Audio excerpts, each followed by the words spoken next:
Hello, welcome back to my another video. Today we'll study about the eligibility criteria for CSS exam. मेरा जो पहला video था वो introduction to CSS के about था, उसमें उसकी इंट्रोडक्शन पढ़ा था।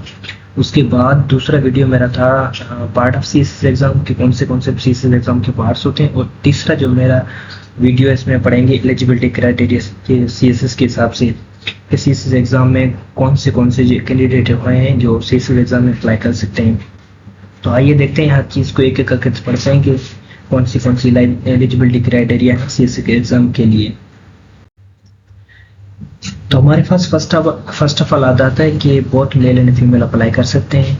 तो उसमें एजुकेशन रिक्वायरमेंट होती है, नेशनलिटी रिक्वायरमेंट होती है, एज लिमिट कौन सी होती है, नंबर ऑफ अटेम्प्ट्स कितने होते हैं, रूल्स फॉर एज रिलैक्सेशंस के लिए कौन से रूल्स होते हैं। रिक्वायरमेंट ऑफ एजुकेशन की बात हमें करते हैं तो 14 ईयर एजुकेशन होनी चाहिए पाकिस्तान की किसी भी यूनिवर्सिटी से, लेकिन वो HEC से रिकॉग्नाइज्ड हो, और आपकी बैचलर डिग्री हो किसी भी डिपार्टमेंट से हो, लेकिन आपका बैचलर ऑफ आर्ट हो, बैचलर ऑफ कॉमर्स हो, या BBA हो, या बैचलर ऑफ साइंस हो, LLB हो, MBBS हो, मतलब किसी भी डिपार्टमेंट से हो आपका बैचलर, लेकिन आप अप्लाई कर सकते हो।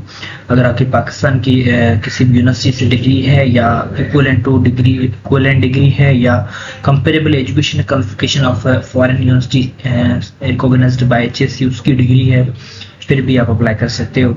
उसके बाद इसमें एसेंशियल रिक्वायरमेंट में यही है कि आपका जो है ना डिग्री में सेकंड डिवीजन हो या C ग्रेड हो। अगर आपका डी ग्रेड है तो उसके लिए एक अलग से शर्त है, ये है कि आपका मास्टर में जो C ग्रेड से ऊपर हो। अगर आपका बैचलर में अगर D ग्रेड है तो आप अप्लाई नहीं कर सकते। अगर आपके मास्टर में हायर जो डिवीजन है तो आप अप्लाई कर सकते हैं, अदरवाइज आप D ग्रेड आपका अलो नहीं है, आप D ग्रेड में अप्लाई नहीं कर सकते जो आपकी होती है थर्ड डिवीजन। उसकी बात आती है इसकी नेशनलिटी के कौमियत कौन सी होनी चाहिए। अगर आपको कैंडिडेट है जो CSS के लिए अप्लाई करना चाहता है तो उसको फर्स्ट यही है कि वो सिटीजन ऑफ पाकिस्तान होना चाहिए, पाकिस्तान का सिटीजन मस्ट है, जिसके लिए आपको नेशनल आइडेंटिटी कार्ड होना चाहिए। उसके बाद परमानेंट रेजिडेंस हो जम्मू एंड कश्मीर का, अगर जम्मू एंड कश्मीर का परमानेंट रेजिडेंट है तो वो भी अप्लाई कर सकता है। अदरवाइज अगर आपके पास नेशनलिटी नहीं है, सिटीजन पाकिस्तान के नहीं हो, तो आप अप्लाई नहीं कर सकते। एज लिमिट की बात करें तो एज लिमिट 2017 की कॉम्पिटिटिव एग्जाम के रूल्स के हिसाब से आपकी उम्र होनी चाहिए 21 से 30 साल। अगर आपकी उम्र 21 से 30 साल है तो आप अटेम्प्ट दे सकते हैं, 3 अटेम्प्ट दे सकते हैं। इसमें 10 साल का गैप मिलता है, इसमें से आप 3 अटेम्प्ट दे सकते हैं। अदरवाइज अगर आपकी उम्र से ज़्यादा है तो उसके लिए कुछ रिलैक्सेशंस हैं।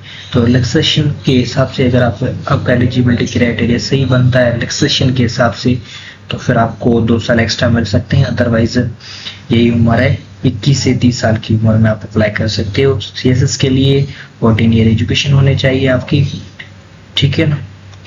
उसके बाद नंबर ऑफ अटेम्प्ट्स की बात करते हैं तो नंबर अटेम्प्ट्स मैंने पहले भी बोल दिया था 3 है, 3 मरतबा आप अप्लाई कर सकते हो, अदरवाइज आप नहीं कर सकते। और इसमें यही आता है कि अगर आपने CSS के लिए अप्लाई किया, जस्ट रजिस्ट्रेशन किए लेकिन आपने कोई भी रिटन एग्जाम में नहीं दिया, मतलब कि आपने MPT नहीं दी है, आपने रिटन नहीं दिया है, तो वो आपका जो है ना अटेम्प्ट काउंट नहीं होगा, क्योंकि आपने कोई भी उनको एक रिटन चीज़ में नहीं दी है, आपने जस्ट फॉर्म भरवाया है एंड जस्ट फॉर रजिस्ट्रेशन, तो वो आपका अटेम्प्ट काउंट नहीं होगा। तो कुछ कैंडिडेट इस तरह सोच रहे हैं कि हमने रजिस्ट्रेशन करवा दी है तो हमारा ये अटेम्प्ट काउंट होगा, वो ऑफकोर्स नहीं होगा। उसके बाद आते हैं कि रूल्स ऑफ एज रिलैक्सेशंस। मैंने बोला था कि 2 साल जो आपको एक्स्ट्रा मिलते हैं वो किस बेस पे मिलते हैं, तो किन किन को मिलते हैं, लेकिन इसमें देखते हैं कि शेड्यूल कास्ट मीन्स ऑर्थोडॉक्स, जिसको हिंदू कल्चर में बोलते हैं ऑर्थोडॉक्स, या लोअर कास्टिस वाले, तो उनको मतलब 2 साल ज़्यादा दिए जाते हैं CSS के अप्लाई करने के लिए। उनकी 32 साल उम्र हो जाती है, तो उनके लिए और उसके बाद बुद्धिस्ट कम्युनिटी है, बुद्धिस्ट कम्युनिटी के लिए भी 2 साल ऊपर दिए जाते हैं, लेकिन उनके लिए एक शर्त है कि उनको एनेक्स ए एप्लीकेशन फॉर्म देना पड़ता है, जो कि किसी भी पॉलिटिकल एजेंट से हो, डीसीओ डिस्ट्रिक्ट कोऑर्डिनेशन ऑफिसर उससे हो, या डिस्ट्रिक्ट मजिस्ट्रेट से आपका इशू हुआ हो, तो वो आपको देके क्या शेड्यूल कास्ट वाले या बुद्धिस्ट कम्युनिटी वाले वो एप्लीकेशन फॉर्म देंगे, तो उनका एक अप्रूवल कायम होगा, अप्रूवल जो होगा, जो कि 2 इयर्स का, उनको ज़्यादा 2 इयर्स मिल जाएंगे। उसके बाद है जो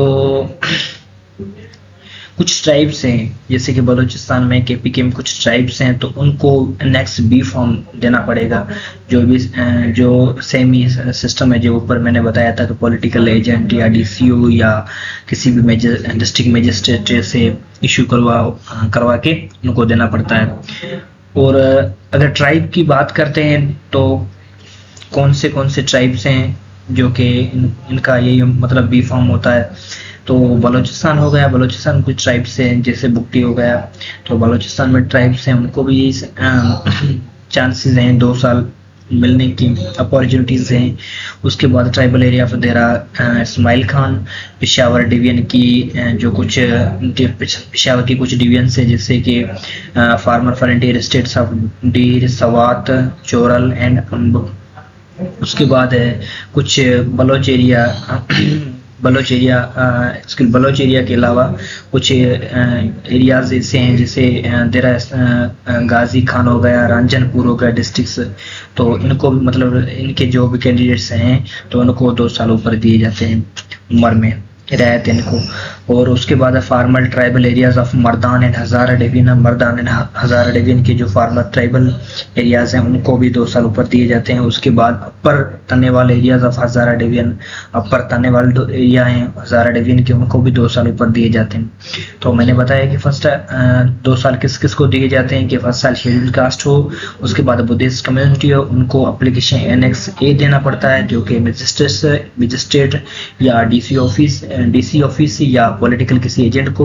सेम ही तरह ट्राइबल एरियाज हो उनको एनेक्स बी देना पड़ता है, वो किसी भी पॉलिटिकल एजेंट से हो, डीसी ऑफिस से या मजिस्ट्रेट डिस्ट्रिक्ट मजिस्ट्रेट से हो।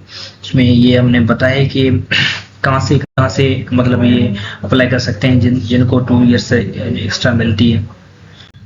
उसके बाद हैं इसमें रेजिडेंट्स ऑफ आज़ाद जम्मू कश्मीर, जो कश्मीर का टेरिटरी है, जो इलाका है, उसके जो रेजिडेंट्स हैं उनको एनएक्ससी फॉर्म एप्लीकेशन फॉर्म देना पड़ता है, जो कि कश्मीर अफेयर्स डिवीजन से होता है, तो वो इशू करता है। उसके हिसाब से अगर वो एप्लीकेशन फॉर्म देते हैं एनएक्ससी तो उनके भी 2 साल मिल जाते हैं।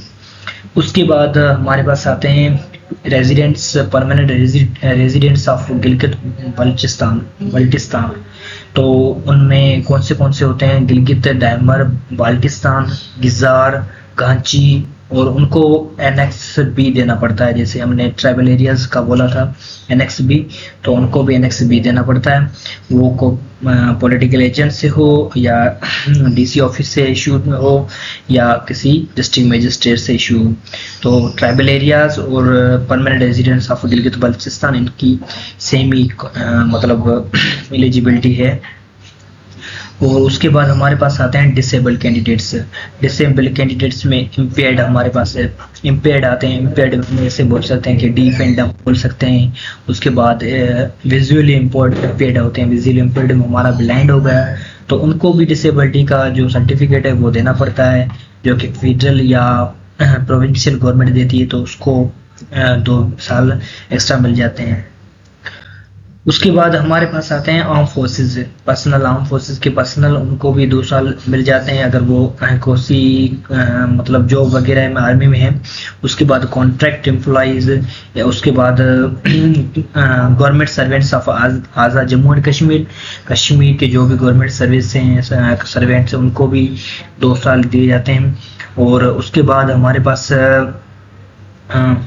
इनको एनएक्सई देना पड़ता है, एनएक्सई जो इनको फॉर्म देना पड़ता है एप्लीकेशन फॉर्म, तो उनके लिए 2 साल बढ़ जाते हैं आर्म फोर्सेस और government service of servants of Azad Jammu and Kashmir. उसके बाद ये सारों के लिए एक नहीं है, जैसे कि गवर्नमेंट का कोई मुलाजिम हो, लेकिन उसके लिए सारों के लिए ऐसे नहीं है। ये नेशनल बैंक कोई भी एम्प्लॉय हो या स्टेट बैंक का हो या वापडा का हो या रेगुलेटरी अथॉरिटीज का किसी का मेंबर हो या ऑटोनोमस बॉडीज हो या सेमी ऑटोनोमस बॉडीज, इनका कोई भी एम्प्लॉय हो लेकिन इनको 2 साल की रियायत नहीं है।